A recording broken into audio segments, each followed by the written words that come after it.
Hello, listeners. Before we get to the show, I'd like to tell you about an event that we're planning in Houston, Texas on July 9th. Ryan, you want to tell people about it?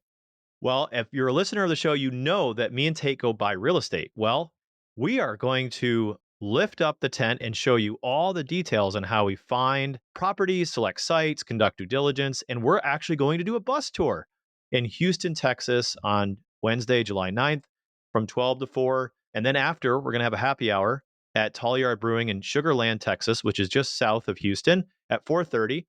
And it's going to be a lot of fun. So you can come Yeah. meet other investors for a day of learning. We've set the time so that you can fly in and fly out same day from any coast or hub city. So I'm excited to invite our listeners. Come meet me and Tate. Come see us do property due diligence, learn about self storage investing, learn about real estate investing, meet other investors. So I'm excited. But Tate, back to you. It's going to be a lot of fun. You can come for the bus tour, you can come for the happy hour, you can come to both. We hope to see you there. Go to passiveincomepilots.com/Houston to RSVP. Space is limited. See you soon. Welcome back to Passive Income Pilots, everyone. Tait Duryea and Ryan Gibson here for your listening pleasure. What's up, Ryan? Not much. Every once in a while, we have to protect the thing that makes the money, which is Exactly. The your medical. Yep. Yep. Every 6 or 12 months, we got to go in. We're all in that boat. So we had Dan Monlux from Wingman Med on the show way back on episode 67. Go check it out. It was a great episode. That was almost a year ago. We talked about that in the show. But Dan is an XF-18 guy, went through medicine, has Wingman Med is this. He's an AME who is very pilot centric and has built a career on understanding the FAA, understanding what the FAA wants to see. And he helps pilots get through really complex situations. So, Ryan? Yeah. You know what? Passive income pilots, we've had a medical expert on about every 6 months. So it's in lockstep with your medical. So if you've been listening to all 120 episodes or so, here's your another warning that we want you as our listener to go get preventative treatment, to go through this medical simulator. We really don't want you to lose your medical. We also know that there's pilots out there that are suffering from, alcoholism or mental health, or they've got some ailment they don't want to talk to anybody about because they're super afraid about it. And they don't feel like they can talk to anybody except the person that's going to get it, that's going to take away their medical. Right. And that's just simply not the truth. We have heard from a handful of our listeners saying, hey, I listened to your episode and I didn't even realize that these types of services existed. And it literally saved my career. So, some of these episodes, if you're listening to this and you're not a pilot, you can skip this one. Yep. This one is not going to be we're not talking about necessarily stock market investing or passive income or real estate. But for airline pilots and for aspiring pilots that are in aviation, this one is really important. So, and we drop a massive nugget that I have never heard of, and Tate, we both have never heard of. What you can do if you're over 40, you better stay on this show because there's something you can do before you go to your medical that can really be telling to help make sure you pass, right? So Dan has helped thousands of pilots keep their medicals with his company. Really an amazing person to have in your Rolodex. So without further ado, let's get into it. Let's do it.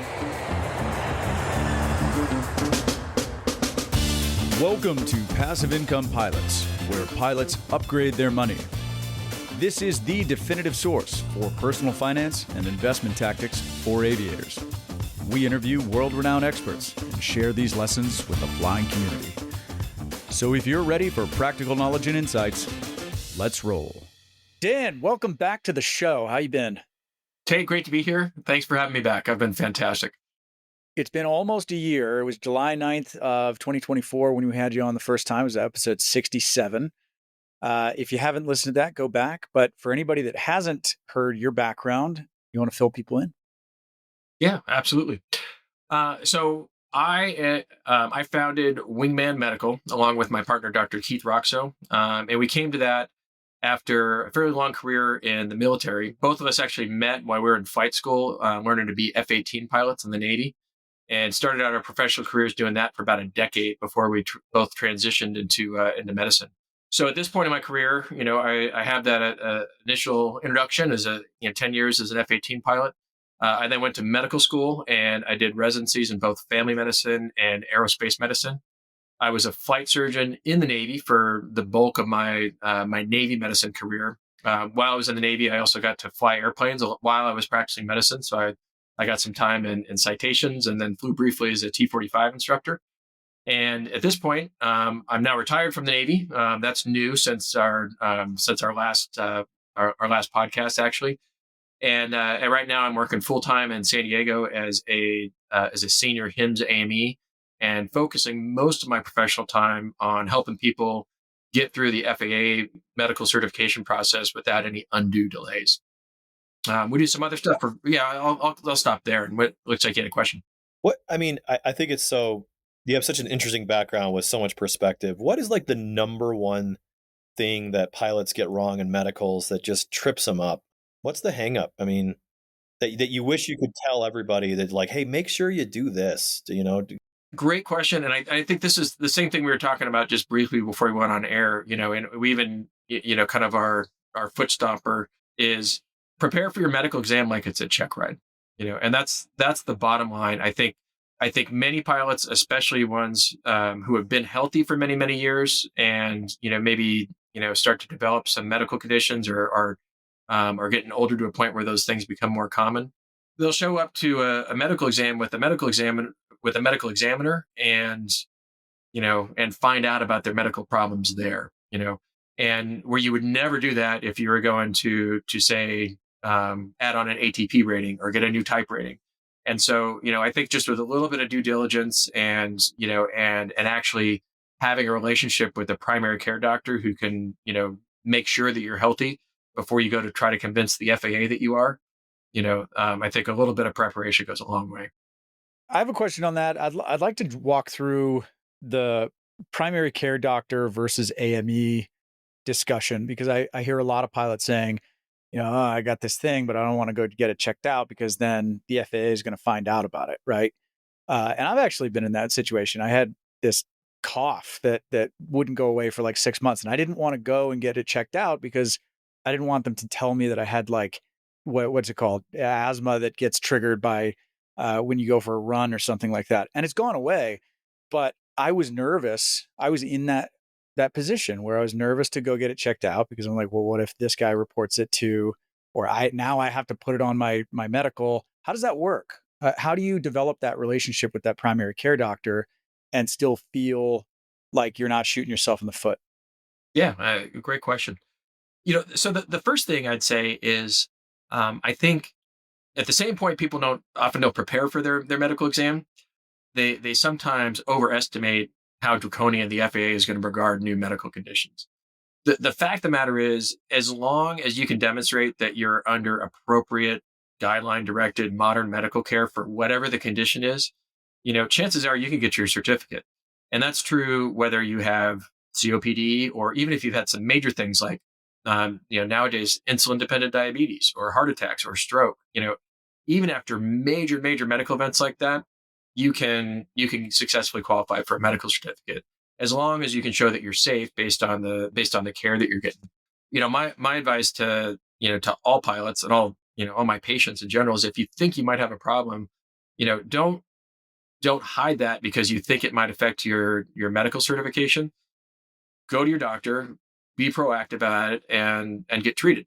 And then once you identify what's going on, treat the condition and reduce the symptoms to a point they're not going to distract you while you're in the cockpit. You have the medical record that the FAA is going to want to see, so that you can successfully qualify for a medical certificate. Yeah, Dan, on this topic, the philosophy that I've always kind of heard is don't treat your AME like your primary care doctor, right? And don't treat your primary care doctor like your AME. The time to disclose and find all these, find out what's really wrong with you is not during your first class medical appointment. Right. Right. It's on the other doctor appointment, right? And it's like that's the time to really check yourself out. What are your thoughts on that? Yeah. So, I've heard some pilots say that you're going to have one doctor on the side who you tell all your problems to, and then you're going to kind of polish things up, and you're going to put your best foot forward with your AME. And I don't agree with that. The FAA is very clearly asking you, have you ever in your life had any illness, disability, or surgery? And they're looking for a pretty comprehensive report of what that is. So I think, to your question, it's important to understand what an AME does compared to what a treating physician does. But it's more important to understand what's happening at the actual medical examination for your FAA certificate, that what's going on with that, right? Because it makes sense in many cases to use the same exact treating physician that you do for to get your medical certificate with the FAA. The difference is that, just recognize, when you schedule that certification exam, what your physician is doing, what the AME is doing in that appointment, is just like a DPE would be doing if you go for that Checkride. They're evaluating you in that moment and trying to determine, are you safe to hold a medical, based on that exam. And so it might be something as simple as, you haven't updated your prescriptions, or you forget your glasses in the car. If you show up and you can't read the 2020 line as a commercial pilot, well, guess what? I can't issue your certificate. I might know full well that you can see perfectly fine with your glasses on, but that doesn't do me any good, right? Now, by the same token, if I'm your AME and you schedule an appointment with me the week before your exam, and we go over everything, well, yeah, now I can provide treatment advice, and I can get you tuned up for that appointment, and we can fill in the gaps that, we want to make sure you get new labs related to your cholesterol, and, make sure your prescription's up to date. And I can kind of coach you through that process, provided that you haven't given me your confirmation number, and I don't have to report my findings to the Right. FAA. So, and that goes back to what I said in the beginning, whether it's the same guy that does your FAA medicals, or whether it's a different doctor, that doesn't matter so much. But make sure that you're actually proactively looking after your healthcare, and that you're actually going to your doctor with an eye toward, maintaining your health, and making sure that you're not missing anything. Because exactly what you said, coming into your AME is not the time to get diagnosed with a new medical condition. Yeah, or And like I've been, yeah, something as simple as like, hey, I need an update to my eyeglass prescription, and it's like the time to figure that out is not during the test. Right. So it's like the most basic thing, right? And that's true. I mean, I think, the eyeglass example is a really comical one, right? Yeah. But I've diagnosed people with cardiac arrhythmias, at their exam. And and a lot of people don't know this part, right? But I think most first class pilots, or most airline pilots over 40, know that they have to get an EKG every year. I think not many of them know that you don't have to get the EKG from your AME, right? You can go to the primary care doctor that you use for your medical care, Mhm. and as long as you have an EKG done within 60 days preceding that your FAA exam, I can just take that EKG and That's upload a it for hot you. tip. So that's a great example. In the same way that it makes sense to update your eyeglass prescription, it's a pretty good idea to know if you have a cardiac arrhythmia before you show up at your AME's appointment, because guess what? There's a fairly large number of arrhythmias that are perfectly fine for you to have, and I can still issue a certificate as long as we do some extra investigation. Maybe get do a more extended rhythm monitor, and maybe do a cardiac ultrasound. But there's many cases where you might have an EKG abnormality, but if I can coach you through getting the right documents before you show up and see me for your exam, well, then it's not an issue.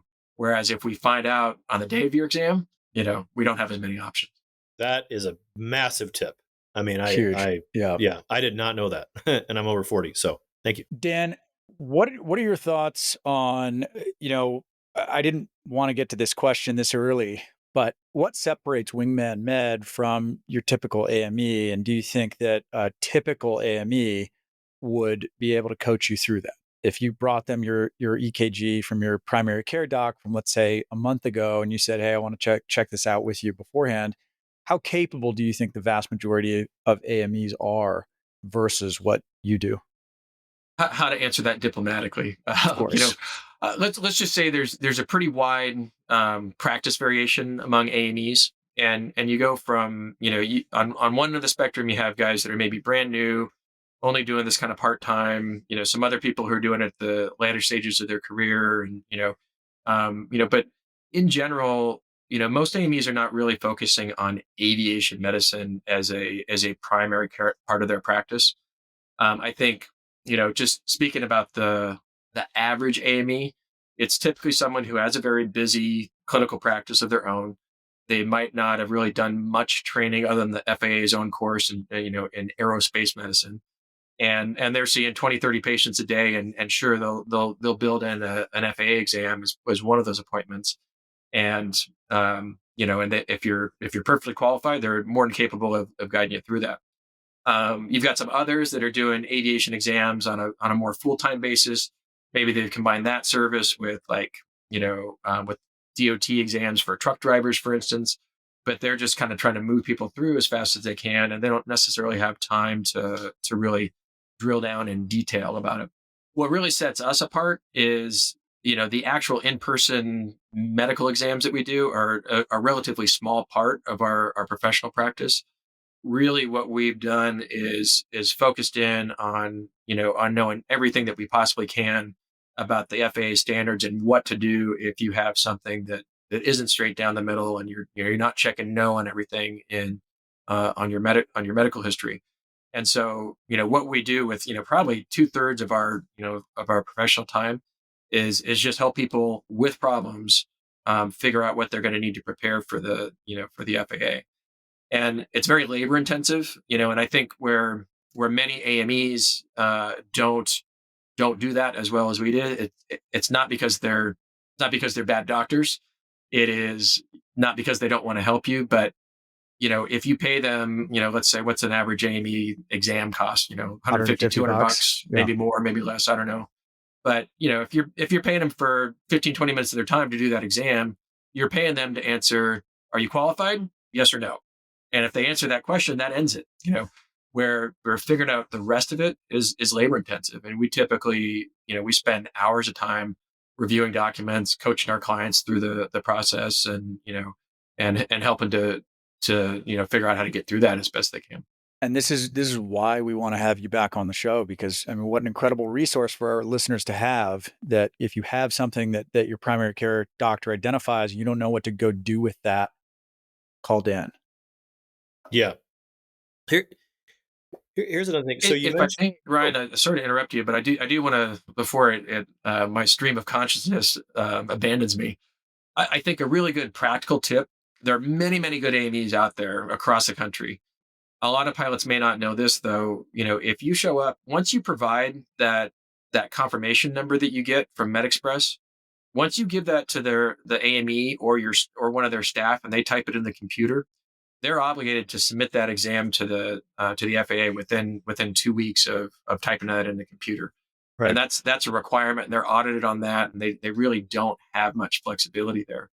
So if you have a problem, and you want to see if your AME in your hometown is capable of coaching you through that, a good strategy is to see if they offer consultation appointments.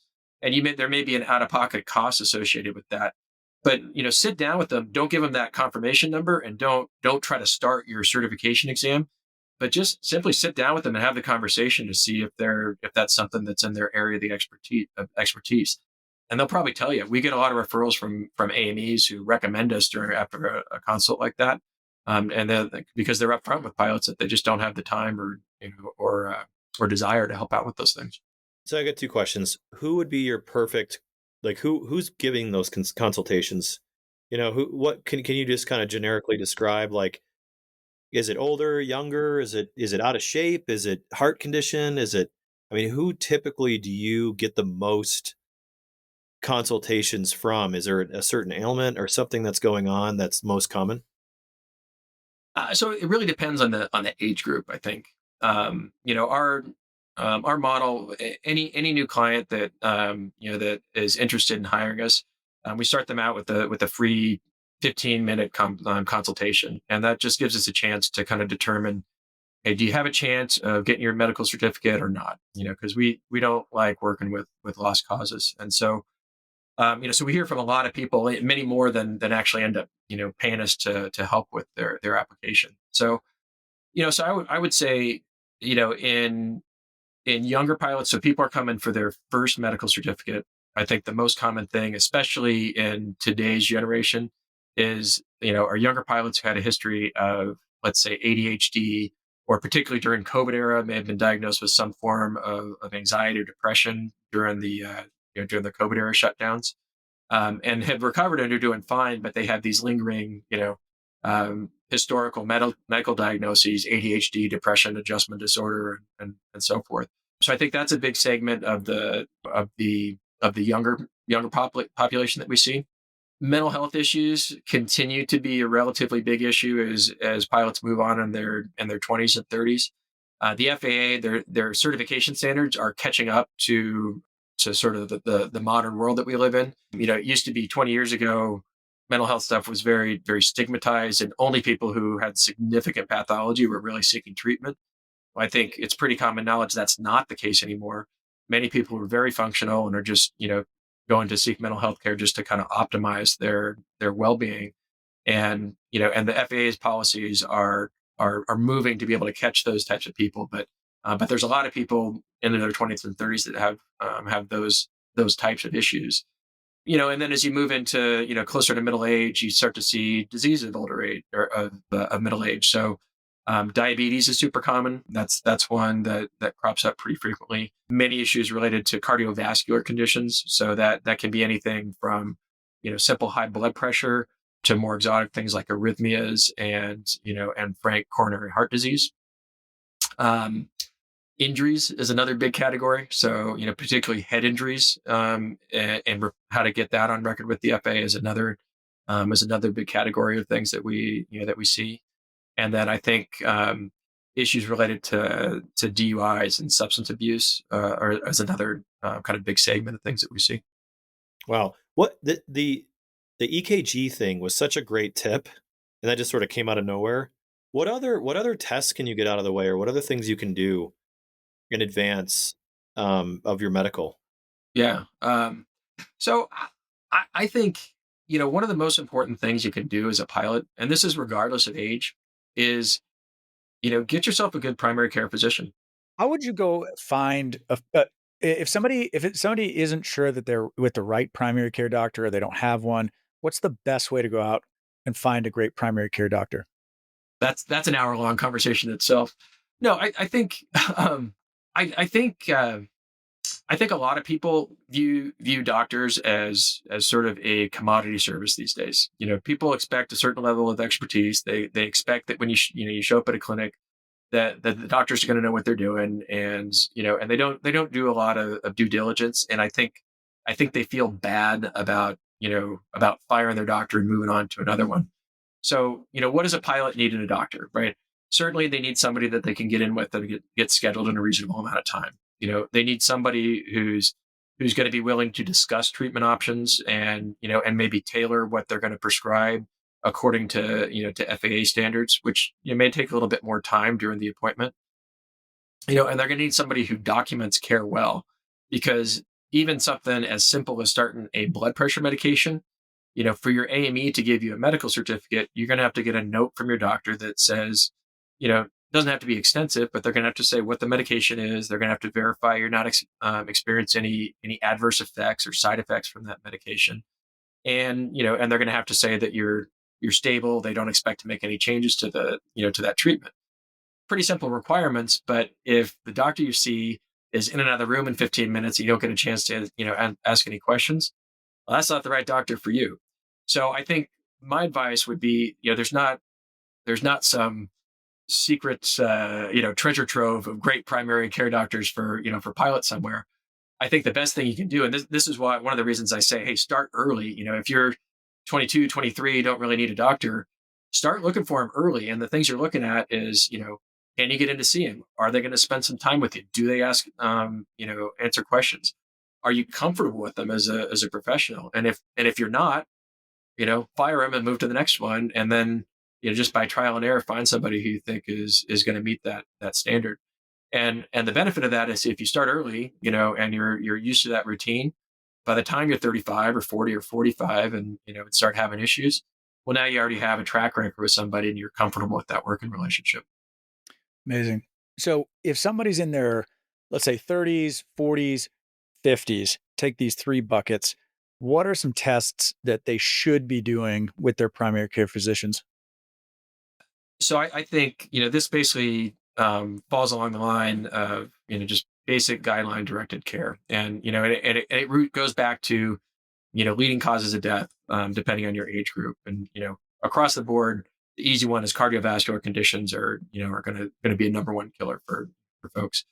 Cancers kind of come in there pretty close, behind that. Right. So the screening stuff that you're going to do is largely related to that. As you're coming into your mid to late 30s, what you're looking at is just making sure there's no early signs of cardiovascular disease. So you're looking for very simple screening tools, things like, is your blood pressure well controlled? Is your cholesterol elevated? Are there any early signs of diabetes? And those are very simple lab tests. Doesn't involve anything invasive. And I think most primary care doctors would do that as a matter of course. As you start moving into your 40s, it gets a little bit different between, whether you're male or female, and ordinarily there's a lot of controversy as to when you should start screening for breast cancer and prostate cancer, respectively. Some guidelines will say 40, some will say closer to 50, but I think as a pilot, because there's so many career implications for it, I think early cancer screening is probably a good idea. So starting around the age 40, you need to start looking at things like, for women, breast cancer, for men, prostate cancer screening, and start doing those on the interval that's recommended by your doctor. For everybody, as you get into your mid 40s, more cancers start coming to play. So making sure that you stay up to date on your colonoscopy, and as unpleasant as that is for everybody, Can't wait. um, you know, that's important to start that on time. And then as you move beyond that, you really can, it's going to be, as long as you have that consistent relationship with your doctor. There's some preventive health things you can do in terms of recommended vaccines, and that gets into a more nuanced discussion. But if you start to see any kind of early abnormalities on any of those basic tests that you do, well, then you can, you should follow up with the recommended testing for that. So that might be where you get into cardiac MRIs or treadmill testing or kind of some more advanced cardiovascular stuff. Yeah, I've had 2 friends in the last 12 months have heart attacks. One was very fit, and one was decently in good shape. And both of them said they should have been getting CT scans sooner to help, detect the potential for a heart attack. Is that something that you would put on your short list of things to do? Yes and no. And this is a hot topic when it comes to FAA certification. So whenever you order a test, you need to be prepared to do what gets recommended afterwards, right? So for most people, and obviously, you probably don't know. We certainly don't want to discuss their medical care, on the air, right? So I don't know what their cholesterol numbers were like. I don't know if those basic things were, would have suggested that they got to get the cardiac CTs. But this comes up a lot with our clients, where you go and get the cardiac CT, and it comes back and it's got some sort of intermediate, difficult to interpret result. And so your cardiologist says, yeah, we don't really need to do anything. We just need to watch it. But then as you report that to the FAA, they're going to say, well, no, it's not good enough to watch it. We need to know if this is a safety risk or not. And so the FAA is going to require that next step in the diagnostic workup. And so that causes a lot of consternation among pilots, because, on one hand, they have a doctor saying that, well, we don't know what's going on. Let's just watch it. On the other side, they've got the FAA who's approaching it from a public safety perspective, saying, hey, we don't know what's going on. We need to find out definitively. And, and then, so if you go down the road of screening, you do have to be prepared to actually get to the bottom and answer the question you're asking. That's awful, because that's just going to discourage people from going and doing it. Because why would you want to go and uncover a problem that, I mean, that's too bad. And that's the mindset. It's a difficult discussion, right? But think about it. The reason you're asking the question, the reason you're getting that cardiac CT is to find out if you've got a blockage that needs to be treated, right? Yeah. And if you get to the point of we don't know the answer, well, then you're no better off than when you started. And so from my perspective, if I get an intermediate, kind of result, and I don't, and my cardiologist can't tell me definitively that my cardiac vessels are wide open, well, hey, guess what? Before I put my wife or one of your family members in the back of my airplane and go fly around, I'm going to figure out if I'm a heart attack waiting to happen or not. And I think so. You just have to be prepared to get that answer. Yeah, I'd like to get back to my original question though, because I asked a question, then Tate, you went on like 3 questions after that. All right. We're like jumping in. Yeah. What other things before that medical appointment? We started saying, hey, start with a good primary care doctor, and then we kind of went on a tangent with that. But what other things should we do to prepare? Because I think that's that EKG thing is awesome. And okay, what other things should we be thinking about? Well, I think one of the more important things we actually developed something called a MedExpress simulator that we have on our website. Yeah, this is great. And the purpose of that is to let people kind of rehearse their FAA medical, right? And so I think probably the most important thing, other than just being proactive about your health and staying and maintaining your wellness, is take a good honest inventory about how you're going to answer that form, right? And the FAA, because the FAA is casting a wide net, and if you answer that honestly, they're literally asking, have you ever in your life had any illness, disability, or surgery? So if you really want to parse that down to the language on the form, you could make an argument that they actually do want to know about the time you were prescribed antibiotics when you were 12 years old, and the time that you broke your arm in high school football or whatever. I mean, it's okay to take some editorial license and omit some of those things that are long resolved and not a factor. But as you're getting ready for your exam, you should go through, if you want to use the one on our website, you can do that for free. If you want to pay for the option to have, one of us go through it and kind of review how it might affect your medical certification, there's a paid option to do that. And in fact, if you're an AOPA member, we have a partnership with them. One of their staff actually review the answers and provide you feedback as well. Point being is if you're answering that, honestly, and you're listing all your medications and you're looking up whether those are on the FAA's disqualifying list, and you're answering you're answering some yes answers on your medical history. If you don't know how each one of those yes answers is going to affect your medical certification, well, that's your cue to figure it out.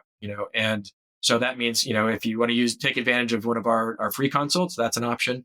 If you want to schedule one of those consult appointments with your own AME, that would be a good time to do that. But I think, filling out that form in a really kind of brutal honesty with yourself, and if you start seeing some items that are ticked over in the in that yes column, well, then good chance to to look into it. Something important on that, there's question 18X on the MedExpress application. And that is the catch-all question. So they ask a whole bunch of very specific questions about, chronic and severe headaches and heart problems and intestinal problems and all of this. And then you get to the end and there's 2 questions. There's one that is any other illness, disability, surgery. And then there's another one about disabilities. And that trips so many people up because at that point it's the catch-all and they're asking for anything else we didn't bother to cover before this. So, okay, hot tip. I had shoulder surgery, I don't know, 8 years ago, 9 years ago, sports injury. I get that MedExpress, and for me, I got one more year that I'm doing it once a year. I can't remember when I did that frickin' surgery because it's been so long and it's a blank form every year. What do you use to keep track of what you've put on there so that there's consistency from one year to the next? Yeah, wouldn't it be great if when you logged in, the answers that you've been providing for the last 20 years actually carried forward? Like populated. Yeah. And it's funny, actually, I've talked to some people at the FAA who are in the medical certification division who that's one of their biggest pet peeves. And so I think for the FAA's perspective, they're working to come up with a technological solution. That's great. My advice, though, so you can write to the FAA. It's FAA Form 8065-2, which is a request for your airman medical file. And it takes them several weeks to get it. But then what you get in the mail is every single medical certificate application you ever submitted. And if you're old enough, it goes back to the handwritten form you had to fill out in the doctor's office. So, but that at least lets you know what you've told them in the past, and then, so what I say is, if you're not sure what you put on there in the past, we'll get the information so you can at least be consistent, and then. Is there a website for this? How do you do it? There is, yeah. Yeah, I can get that to you offline, but it's a handy little form. It's in the show notes, people. You've got to mail it or fax it. There's no online submission option. Okay. But it's great, so you know what you've at least told them in the past. Because We'll have a 1 hour episode on how to send a fax after this.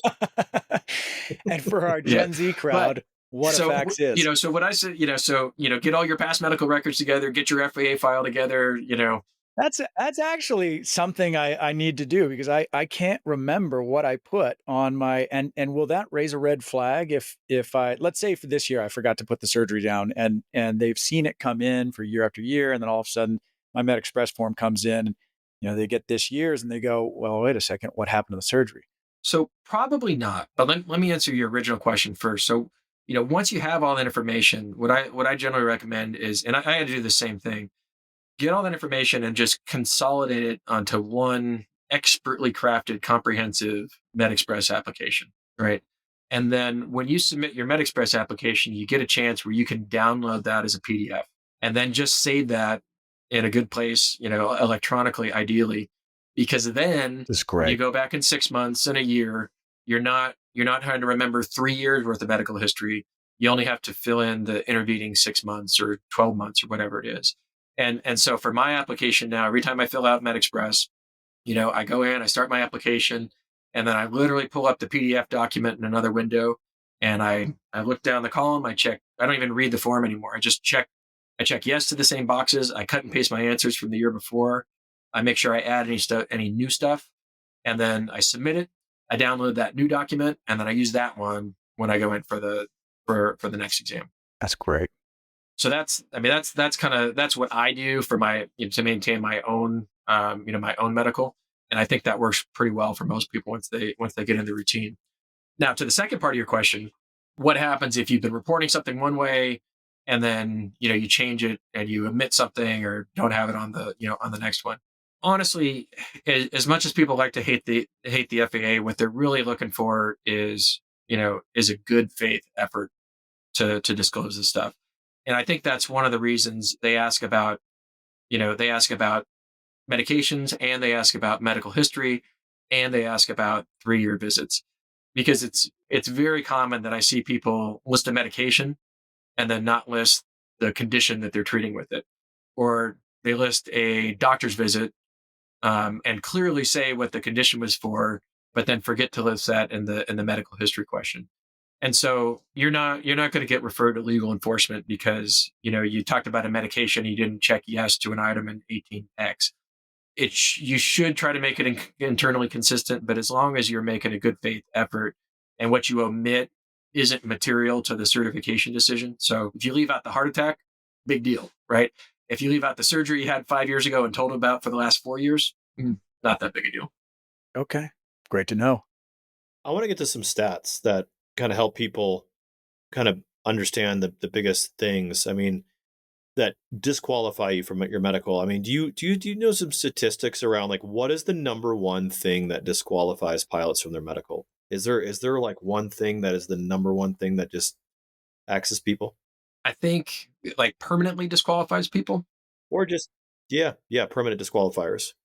Well, it's kind of a difficult question to answer, because truth be told, if you can get a handle on your medical conditions and treat them well, you can almost universally get back to flying airplanes.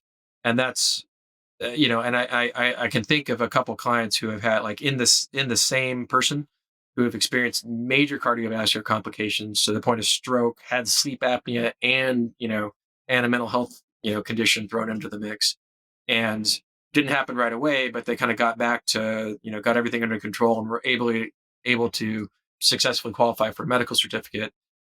Because and I fully believe they're very safe to be flying, probably healthier than they were before all that stuff was identified. So generally speaking, there's very few things that absolutely positively disqualify you. Now, things that's very hard to come back from, if you have major head injury with an intracranial bleed, there's a long wait time you have to observe for that, up to 5 years or more, depending on the severity of the injury. If you've experienced seizures, that's another one that is, there's a very long wait period. If you can get back at all, that's a major one. new onset type 1 diabetes where you have to do insulin injections is much more possible now. We've had a number of clients who have made it through and are certified and flying on the FAA's type 1 diabetes protocol. But that's one of the more difficult ones. And then substance abuse is another, is another big issue. So people who are newly diagnosed with as an alcoholic or have a multiple DUIs with high levels of BACs, the HIMSS process is kind of its own beast. There is a pathway back, but it's very labor intensive and quite lengthy. So, kind of a long-winded answer, right? But I think to answer your question, for people who are able to qualify for a medical certificate at some point in their life and then develop something later on, I think cardiovascular issues and heart conditions are the most common thing that trips people up. Although most of those people are able to eventually get their medical certificate back as long as they're still willing to stay engaged with the process and pursue their medical treatment to a point that they are safe to fly. If you don't mind, I'd like to switch gears to functional health. That's a hot topic these days. Everybody listens to Huberman. There's a lot of companies popping up that do blood work. So having a primary care doctor, obviously first step, checking pressure, cholesterol, cancer screening, heart. What about when it comes to, doing 100 panel blood work every 6 or 12 months on like Function Health or whatever? There's dozens of these new companies popping up. What are your thoughts on those? It's boy, controversial question. That's okay. And I think Let's get into it. I think it goes back to what we are talking about with the cardiac CTs, right? It's fine to ask those questions, and it's fine to go, digging through all of your labs and imaging with the fine tooth comb. And as medicine evolves, there'll probably be new, genetic tests and all sorts of, a lot more fidelity that you can bring into that equation. I think when it gets to from an FAA perspective, if you do all that and now you identify a cancer 5 or 10 years before you would have otherwise, or before what it would have become an issue from a safety perspective, well, now you're obligated to treat it, and you're obligated to report it to the FAA, and you're obligated to go through their certification protocol to start flying again. And so I think what I see commonly in for functional medicine, under that umbrella, and that term is so diverse, it's kind of an evolving field. But what I see commonly for males is, and for females to some extent, is some form of hormone replacement, right? So, supplemental testosterone is a big one. A lot of people will get sleep medications for it, or low doses of mental health medications, for instance, or even thyroid medication for conditions that don't really meet the clinical guidelines that would suggest that you need treatment for it. Well, from a FA perspective, whether or not you really meet the clinical guidelines, if you are taking a thyroid medication, or you're taking testosterone, or you're doing estrogen replacement, or you're taking a pill to help with your mental health, to kind of take the edge off, as some people will say. Well, they're not going to treat it like you're doing some functional medicine technique. They're going to treat it as though you have the FDA labeled indication for that medication you're taking, and so you're just obligated to comply with their protocols to keep flying. That's interesting. Ryan, what are your thoughts on that? What are my thoughts? No, I was asking Ryan. Ryan, I'd turn it back on you, Tate. Yeah. What are your thoughts? I don't know. It's No, I want to hear your thoughts first. I think it's a shame. I think it goes back to what we were saying at the very beginning of the episode, which is, people are scared to really dig into health because exactly what you're saying. Because now I have to report it to the FAA. So a lot of this stuff, and I think that you can take it to the positive, or you can take it to the negative, where some people are. I don't know if you can say that it's a healthy thing to be taking a low dosage of antidepressants just to take the edge off. That's not something that really resonates with me. But I don't know, having a 100 panel blood test to identify a cancer 5 or 10 years early, that sounds like a really good thing. That is an awesome evolution of forward-looking medicine and preventative medicine, rather than doctors being we call it sick care instead of health care, right? It's like you don't go to a doctor until you're sick. I love the idea of getting ahead of stuff and knowing ahead of time so that you can catch it and so that we can live longer, better, healthier lives. And it's a shame that the FAA isn't a little bit further along. I know that we're getting close on time. Maybe you can speak to some of the changes that are occurring because you mentioned that earlier that the FAA is catching up. So where are the bright spots here? I mean, so I think this is. I do want to circle back to what you just said because I think the FAA gets a bad rap, and people think, well, now that I have to report this to the FAA, it's going to result in some delay with my medical certification. And for the most part, that's really not true, right? Like if you want to go down the pathway of really trying to lean into your preventive medical care and identify things early and do your whether it's 100, 200, or how many points you're of that blood panel you're going to do or the cardiac CT, chances are it's going to be just fine. And if they don't identify anything, then you don't have to report it. And if they do identify something, there's all sorts of ways where you can expedite that certification. And really all they're looking for, if you identify a condition, they just want you to treat it and they just want you to stay healthy. And that's actually one of the things I like about being an AME, because for the most part, having that, the FAA has a stick and a carrot, right? They're gonna, if you can pass their metrics, you're gonna get your certificate. And if you don't, well, then you're in the holding pattern, and you may not be able to fly professionally or recreationally for till you sort it all out. But the great thing is they really don't ask you to do anything other than what your doctors are probably recommending anyway. It's just that non-pilots don't follow the advice. And so, as a pilot, yeah, go do the testing. And then when you get the results, follow your doctor's advice. And if you do that, chances are you're not, yeah, you have to tell the FAA about it, but chances are it's not going to be a big deal. You just have to have the notes that say, yeah, my doctor's treating it and my doctor thinks I'm okay and he thinks I'm safe. So where's the FAA getting it right? So there's a program called the CACI program, CACI, that's conditions that AMEs can issue. And so, this is up to 20 plus conditions, but the really common ones on that list: hypertension, asthma, hypothyroidism, arthritis, testicular cancer, breast cancer, prostate cancer. There's a whole laundry list of these things that are, all these things that we're talking about in this episode, trying to identify early. And all of those conditions, the significance of the, conditions AMEs can issue is that you show up to your AME, if you do that due diligence we've been talking about, and you have the documentation in hand that says, yeah, he had prostate cancer, it's been treated. She had breast cancer, it's been treated. He has high blood pressure, it's well controlled. If you bring that, your AME can hand you your certificate just like he always did, and there's no delay that happens there whatsoever. And so I think the CACI program is an example where they've really tried to give AMEs a lot more autonomy to be able to do that. So it's important that you find a good AME who's familiar with those protocols, right?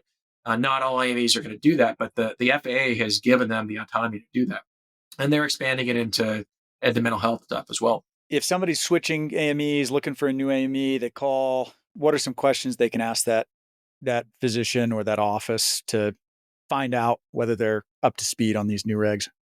Yeah, definitely. I think calling around and shopping around for a good AME is so important.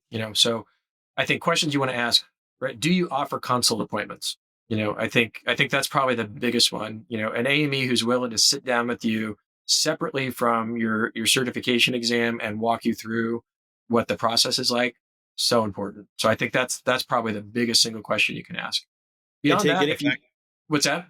No, I was going to say, and getting back to my opinion on what we just discussed, I think I tend to agree with Dan. It seems like, I don't know, it seems like what can go wrong, as long as you prevent it, a lot could go wrong. That scares me a little bit. And I know a lot of listeners are probably a little bit afraid, when we talk about, hey, well, yeah, just go get the test and then just do what it says to do, and then you'll be fine. And then until you're not, and then you're in this entanglement. And that's the fear that I can't get around, right? Which is the test result is bad, and now I'm out of a job. So now I have a problem with my heart, and I'm out of a job. So I just won't do anything. which is a terrible approach, right? At the end of the day, you should know what is wrong with you. But like, let's be honest, like that's what's going through our minds is I don't want to lose my job.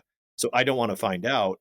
It's almost like the attitude of going through a check ride back in the day, right? Before AQP, when we were raised in these don't ask any questions. We're not trying to learn anything. Let's just get through our check ride and hopefully you can withstand the gauntlet and you'll make it out the other side. And you got your license for another year or whatever, right?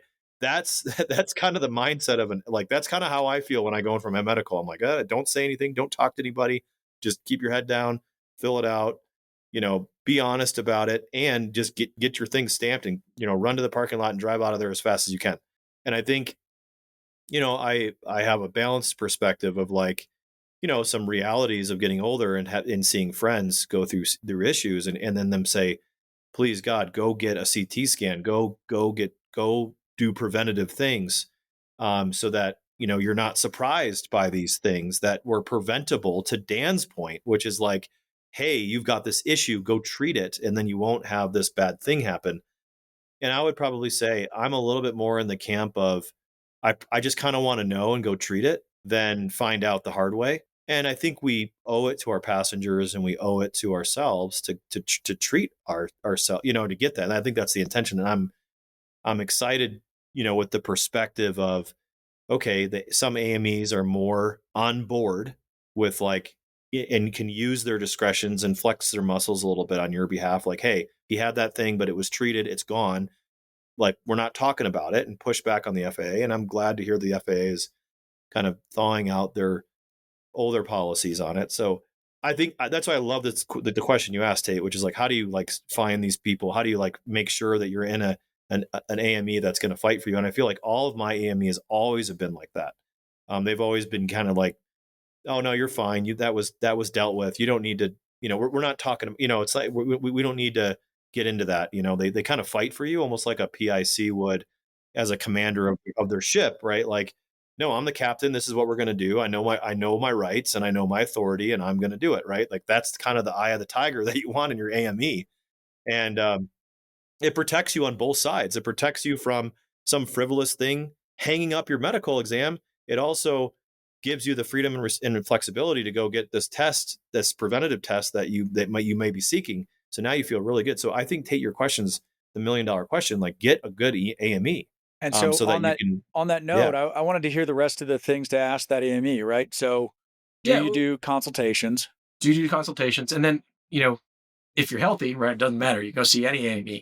So, ask them pointedly, like, hey, I have high blood pressure. What do you need to see from me from that? And you probably have some idea what those requirements are. And if he can't tell you, then probably not the right guy, so ask him probing questions about your actual history. And,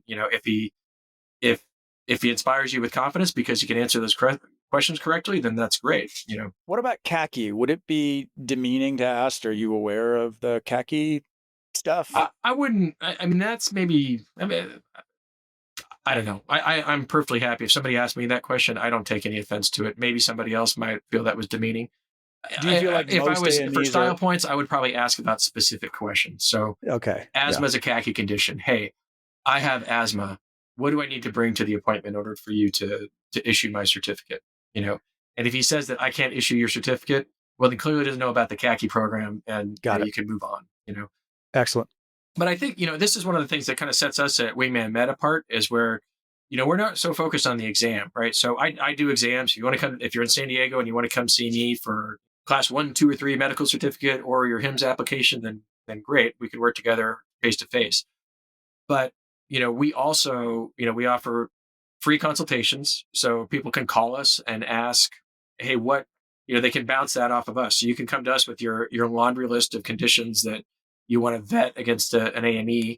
And we can have a conversation about, hey, this is what he ought to say. This is what he should be telling you. If it's something different, then don't do it. Or, we have a subscription service where, rather than seeing you face to face for your exam, we can work with you over time so that if you do develop new conditions, then we can help coach you through that so that you show up to your AME with everything they need and they don't have to know. And we've been at the Pilot Network Conference, TPNX, for the last few years running. We had a great conversation. this last year in April about how you help military folks who might be technically disabled vets, right? Because they have some neck issue or whatever, and you help because you speak FAA and you speak pilot and you speak medicine. You can tie that bridge where, I mean, that's hugely valuable to our group. So thanks so much for coming on and sharing your wisdom. Absolutely. Great seeing you guys again. Dan, thank you so much. We will link to all of that in the show notes. Check out the MedExpress simulator. Super cool. Feel free to reach out to Dan. We'll link to it in the show notes. Thank you again, my friend. We'll see you soon. Thanks, guys. Had a great time. Cheers.